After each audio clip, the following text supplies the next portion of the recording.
Procurement is a critical activity in any interior design business, but it's rarely easy unless you've created great relationships with partners. Today's podcast guest is Christi Barbour, who's back on the podcast to talk with Gail about her design business's streamlined procurement service that they offer to other designers. For more information about the program and the challenges involved in procurement, listen to the whole episode. Welcome to the Creative Genius Podcast, Christi. It's great to have you back on, and I am so excited to have you. Thank you, Gail. It is always a pleasure and a delight to be part of your podcast and to get to see you. So thank you for inviting me to be with you today. Thank you. Well, you've gone through a lot of changes in the years that you've been in business, and frankly, you're one of our big success stories. And I'd love for you to share some of the things you've gone through in the last several years. Well, thank you. First of all, thank you very much for saying that. We greatly appreciate that, and you have been a big part of who we have become and the successes that we have achieved. So please know that you are part of that story. And so I would say that was first and foremost is the coaching that we have received through you. And just the advice that you've given us over the years to be nimble and adaptable to the ever-changing landscape of this crazy industry we call design. Our core passion has always been about creating spaces that people fall in love with, but with some guidance from you and your team, we were reminded to not overlook how important the behind the scenes aspect is of running a successful business and being a CEO of a company. And that's really led to a lot of ahas over the years. As you mentioned, we've had quite a few changes, one of which specifically that I'll mention is based off of the fact that over the years and being based in High Point, North Carolina, we have had the true privilege of creating some really exceptional relationships with vendors. And this has given us the opportunity to get better service, deeper discounts, create those relationships, which we know are so vitally important to the success of any business. Through developing those relationships, we have had the opportunity to better understand the procurement process because of getting to know these vendors and learning the business of procurement. And over time, we recognized how much time and energy was going into our procurement process. That was certainly something we looked at with you. And so about 8 years ago, we made the decision to bring on a part-time expediter and procurement person who pretty quickly got to be full-time over the course of a couple of years. And what we found was a significant shift in our business because we found that by having a dedicated person to procurement, it allowed our designers to focus on what they do best, what they love to do, and that's design. And then we had a numbers gal and a relationships-driven person who got to focus on what she did best, and that's procure products. Well, that's interesting because some people do outsource it, and of course, we're going to talk about that. And for you decided to bring it in-house, and then you became, I would say, an expert at procurement. And so you have now started a new arm of your business, which is to do procurement for designers. So talk to us a little bit about that. I would love to.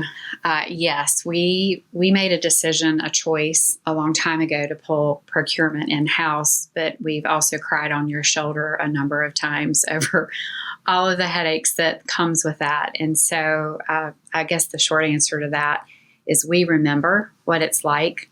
We remember what it's like to be faced with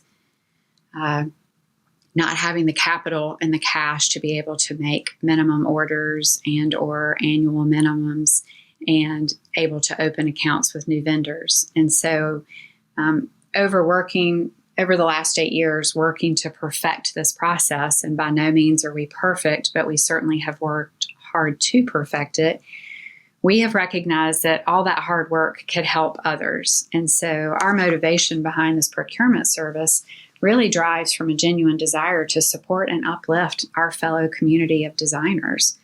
We're providing a service that can make a difference in their business. It could even be a stepping stone for their business. And so, it gives us a chance ultimately to become a partner and a catalyst for growth for other designers. But in doing that, I'd like to think that we can provide advice or mentoring or be a resource or an advocate for them when it comes to the procurement of products. And so we're really excited about that, because that is a win-win for us to be able to lift the community of designers, our fellow community. So it sounds like that's your why, is partly because you've been through the pain. I think that's the reason a lot of us start our businesses, is because of the pain we've been through with our businesses. Exactly. That is exactly why we started it. It's just that genuine desire to support and uplift. But Gail, it turned out, as we developed this, it has turned into a win-win-win. It's a triple win. For the designer that we're working with, it gives them the opportunity to make sales, to become a better value, and give better service to their clients. And it increases revenue. And that, most importantly, it gives them back valuable time. And to our vendors that we've talked with, it gives them the opportunity to sell more products, and it prevents them from having to turn away small orders that don't meet minimums. This way they're getting all the orders. And then for us, well, yes, it increases our product sales, but that does ultimately lead to us getting better pricing and having buying power, and it allows us to support our industry and elevate the entire profession of interior design. So that triple win was really important to us. So why do you think your procurement process and business stand out from other services that are available? Well, we are interior designers, so we're walking that very same path, and we've been there. We remember what it's like to start this process. And so a couple of points that I would say stand out differently are: one, you have a dedicated point of contact. We're not private equity backed. We don't have fancy chat bots or anything of that nature. We are real humans that are located here in High Point, North Carolina, in the middle of the furniture industry. And so that's an important part. The second is designers don't have to worry about an outlay of cash. We eliminate that financial burden, all of the cash exchanges between the client and us. And clients receive pricing that's at designer net or even sometimes below, which will stretch the designer's budget even further and ultimately the client's budget. So we've just, as a membership-based service, and the designer receiving commission, we are looking to help the designer with that elimination of that financial burden. So you mentioned streamlining your process into a handful of touch points when we talked about your program earlier. Can you talk to us a little bit about that and how that works? That's one of the great things about this, and you talked about pain points earlier, is we were really thinking about what were the pain points for us in terms of the procurement process, and how can we help the designer, because this has to be a multi-faceted approach to helping elevate other designers. And so streamlining the process for the interior designer was really important to us.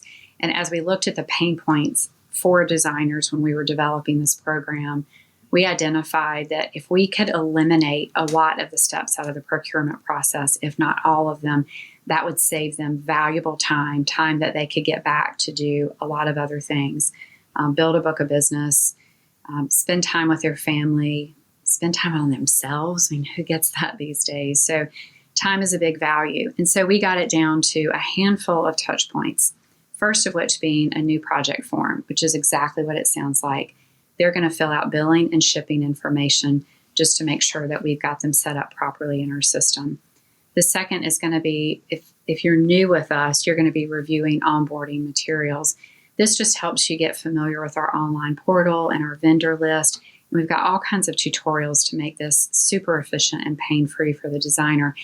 And once you become, once you're part of our members and you know the steps, you get to drop this one. And so that's really something that you don't even have to do anymore.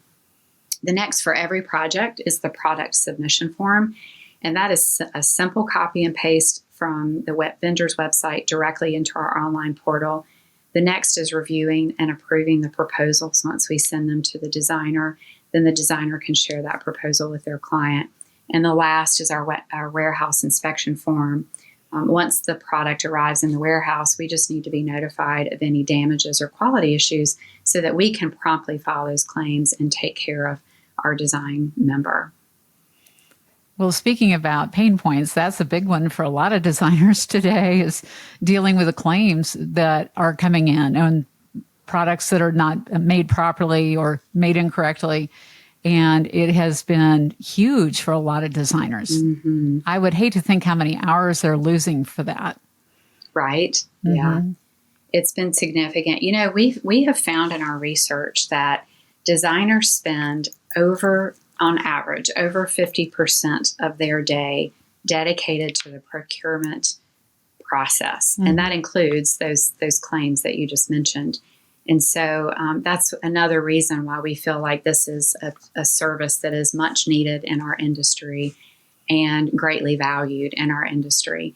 And one of the things, we've been in development of this service now for over a year, and that development phase was a crucial part of our learning experience, because as with any new business, and you know this all too well, but as with any new business, you know, the idea is get the idea out there, test it, pilot it, and then bring it back and make the tweaks you need to, and then test it again. And that's what we've been doing over the course of the last year, getting feedback, making adjustments, and now we're excited to finally launch that service. And so, for example, when we were in the pilot phase, we were receiving a lot of requests for wall covering and fabric vendors. And so we have listened to that, and we have now added those as vetted offerings, and we'll continue to expand those offerings and continue to add more manufacturers. And then the other thing is the warehousing that you mentioned and the claims. We know that warehousing is a big pain point for clients, for designers with their clients. So we are vetting warehouses across the country, and we're working to do the same with workrooms. So again, you know, our goal being to provide our members with as many resources as absolutely possible. So we're doing that legwork, we're doing that vetting, and we're connecting those people so that you've got an easy button, so to speak, from the design side. Mm. What type of firm is appropriate for the kind of procurement service you do? I love this question because this also evolved a little bit in our development and our pilot program. You know, Gail, when we first started talking about doing this, we felt like the most logical answer to that was probably designers starting out young in their business. And what we have found in talking with designers all over the country is it's really for anybody who is seeking the highest return on investment for outsourcing their procurement. That could be an independent designer just starting out, or it could be a seasoned veteran who is just looking to, I'll start over. That could be an independent designer, or it could even be a seasoned veteran who is just looking to outsource the procurement to get that off their plate, to either reduce their workload or give themselves back valuable time to do other things. The program was developed with a deep understanding of those pain points that we mentioned, but it was specifically designed to maintain and accelerate that momentum of business, to give those designers an opportunity to really accelerate. And of course, to focus, you know, having time to focus on clients and other work. When and why should somebody start outsourcing their procurement? I love this question. Personally speaking, as a designer, as an owner of a design company who has been faced with this question myself, I would suggest that people start to consider this when they find themselves spending 30% or more of their time on procurement. It's worth considering at that point. And as I mentioned before, our research has indicated that most designers dedicate 50% or more of their time to procurement. So again, reclaiming 50% of that time, think about what that could do to your business, whether that's building your book of business, having time for additional projects, spending time with your family and kids, or even just giving that time back to yourself could make a significant impact on people's lives. Mm-hmm. And again, that's what we're looking for, is impact.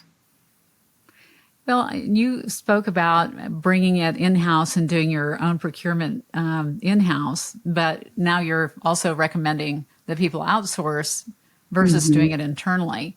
So how do you make that decision? Because in your case, you all wanted control over that. And I'm sure there are a lot of reasons you took it back in-house. Yes. I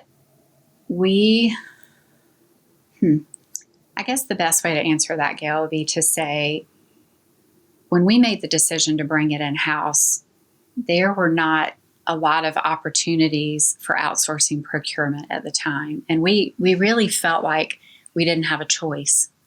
And so at that point in time, we did what we only knew we could do, which was bring it in-house and figure it out.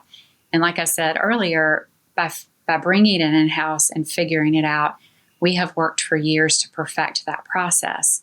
So when you ask about why should someone else outsource it, I think you have to look at the rate of return. When you hire internally, you're paying wages, salaries, you're responsible for all those tasks associated with employees, payroll, managing taxes, social security, the management of the team. And then, as we've talked about over the years, there's that uncertainty of not always being able to guarantee that the work is there. And so, just the burden of the employee, having that employee on the team to a small business is significant. So with a small membership fee of $1,000, our members have access to any products they want and basically their own procurement person to handle all of those details. And they're going to get a commission once they sell that product. So they're earning an income, they're offloading the tasks, most of which, let's be honest, most designers don't like the tasks related to procurement. I certainly don't. That's why we hired, because, we love the craft of design, the creative experience. I don't like to be stuck in the numbers and the ordering, but there are brilliant people who love that. We happen to have some of those on our team. And so we have found that offering this service becomes a cost-effective and efficient solution for designers. Okay. Well, I think that is interesting. And of course, me, I did my financial modeling on that and I looked at it. And, when you think about it, if you take a commission on something and you're not doing the work associated with that, then that profit margin is, in your case, better than what they would normally get in most situations, and they don't have to have the headaches like you talked about. So I think that's really something valuable to think about, because that's additional margin that you wouldn't have otherwise, and you might not make that margin on other items that you do. Exactly. And I appreciate that you took a look at that for us. Mm-hmm. You were part of the pilot program, just the fact that we've talked about this and you ran your modeling that we have worked with you ourselves on. So thank you for that affirmation. Sure. Absolutely. Well, we will put something in the show notes so people can get in touch with you about your program and if they're interested. But I always like to end the podcast with asking for 3 takeaways that you'd like to share with our audience. Oh, I'd love to share that. Well, takeaways on the procurement services that we offer. 1, I would say it allows interior designers to increase their revenue without having to handle that procurement process in-house. 2, it allows them to focus on design, since we know that that's what most of us are passionate about who come out of school. And then 3, I would say it opens opportunities for designers to really expand their vendor list and to ultimately be a better value to their clients. That's terrific. Well, thank you so much for being on the podcast, Christi. And as always, it's great to talk to you and hear your ideas about this. And I am so glad. I know you've been helping some of our clients with this too. Well, Gail, I could not thank you enough. Thank you for the opportunity to be here today. It was a delight, and we always appreciate the opportunity to speak with you. Thank you. Thank you. Thank you, Christi, for coming back on the podcast to not only educate listeners on working with vendors, but also offering a solution to procurement-based woes. Attend our next free PR webinar, Prepping for the Pitch, on September 25th. Learn how to submit a pitch to publications so you can get your message heard. Learn more and register at theprocollective.com/genius events.